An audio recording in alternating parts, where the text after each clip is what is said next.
ஊழியக்காரனுக்கு கர்த்தர் அருளுகிற ஒரு வரம் தான் தீர்க்க தரிசன வரம்.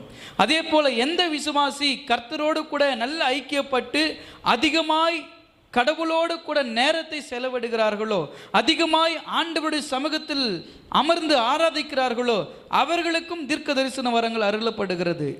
வரங்கள் என்பது பொதுவாக வைக்கப்பட்டிருக்கிறது. இது போதகர்களுக்குரியது மாத்திரமல்ல. ஆவியின் வரங்கள் என்பது யாரெல்லாம் ஆவிக்குள்ளாய் இருந்து ஸ்பிரிச்சுவலி யாரெல்லாம் ரொம்ப வெல்த்தியாக இருக்கிறாங்களோ, ஆவிக்குரிய வாழ்க்கையில் யார் ரொம்ப ஆண்டவரோடு கூட நல்ல ஈடுபாடோடு கூட இருந்து ஒவ்வொரு காரியங்களும் ஒவ்வொரு செயல்களிலும் நல்ல புரிந்து கொள்ளதோடு கூட ஆண்டவரோடு கூட நல்ல உறவு கொண்டாடுகிறார்களோ, அவர்களுக்கு ஆவியின் வரங்கள் கொடுக்கப்படுகிறது. சிறு பிள்ளைகளாக இருந்தாலும், வாலிபர்களாக இருந்தாலும், வயது முதிர்ந்தவர்களாக இருந்தாலும், போதகராக இருந்தாலும், விசுவாசிகளாக இருந்தாலும், யாராக இருந்தாலும் ஆண்டவரோடு கூட நெருங்கி நடக்கிற ஒரு அனுபவம்